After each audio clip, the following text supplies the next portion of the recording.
Hello everyone, welcome to today's Lenten Lunch. My name is Casey Collins. I'm a member of the River Franklin Park. I'm really excited that you're joining me today, and let's get started. So today we're going to be in Luke chapter 18 verses 9 through 14. So if you have a Bible, you can open it up and follow along. So the title of this passage is called The Parable of the Pharisee and the Tax Collector. To some who were confident of their own righteousness and looked down on everyone else, Jesus told this parable. Two men went up to the temple to pray, one a Pharisee and the other a tax collector. The Pharisee stood by himself and prayed, God, I thank you that I'm not like other people, robbers, evildoers, adulterers, or even like this tax collector. I fast twice a week and give a tenth of all I get. But the tax collector stood at a distance. He would not even look up to heaven, but beat his breast and said, God, have mercy on me, a sinner. I tell you that this man, rather than the other, went home justified before God. For all those who exalt themselves will be humbled, and those who humble themselves will be exalted. So this parable talks about two people. We have a Pharisee and we have a tax collector. So some background information. The Pharisee in this time, they were a Jewish person, really somebody that a lot of people looked up to, considered a really good person, followed all the rules that they were supposed to. Like I said, a really good person. So then you have the tax collector. Now the tax collector in this time, they were Jews who worked for the Romans, and they were considered betrayers basically. They weren't honest people. They would take more money than they were supposed to. Not considered a very good person in this time. So it's interesting when the Pharisee goes up to pray and he's saying, I thank you, God, that I'm not like other people, and that I'm not like this tax collector, and that I fast twice a week and I give a tenth of all that I get. And he's talking about everything that he's doing right. But when the tax collector goes up to pray, he goes up and it says that he wouldn't even look up to heaven, but he beat his breast and he said, God, have mercy on me, a sinner. So this Pharisee was really confident in his own righteousness. And I like to think whenever I read this passage about, and we've probably all been there, a time in our lives when we might have been just a little bit confident in our own abilities.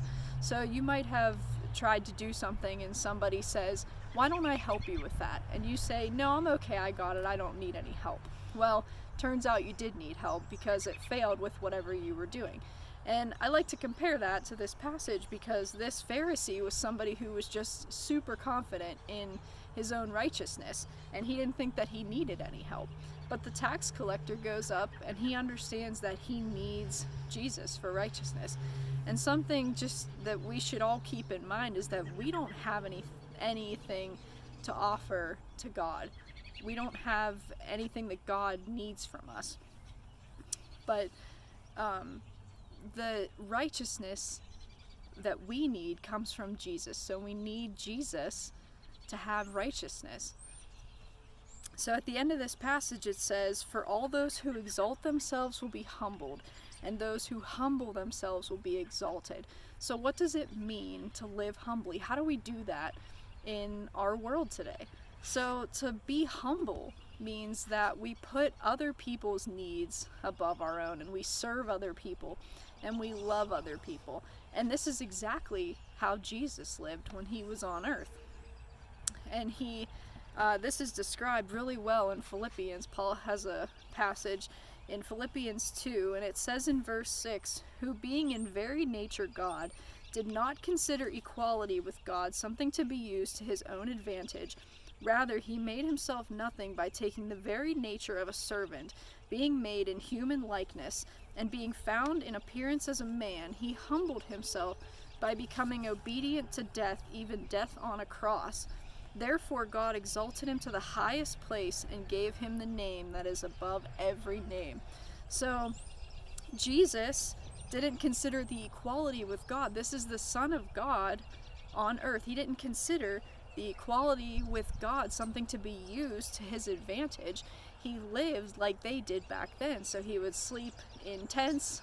He walked from place to place. He didn't just snap his fingers and get there. He cooked food. Everything that these people did in those days, Jesus lived like that. And He served other people. That's how he lived. And John the Baptist said, I'm not even worthy to untie this guy's sandals, yet Jesus was washing other people's feet. So that's just how Jesus lived. He was humble. And it says he even humbled himself by becoming obedient to death, even death on a cross. So he died on a cross for sins that he didn't even commit to save you and I. So that's an awesome thing. And at the end it says, God exalted him to the highest place. He sits at the right hand of God the Father. So that's a really great passage. I love that one.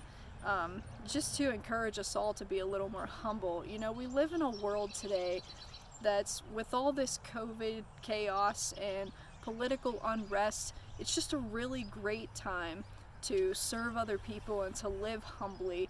And there's so many opportunities to do that now. And I just hope that you take this message from today's Lenten lunch and just, do something good for somebody else. And let's all work on being humble and showing humility and living and loving like Jesus. Have a great day.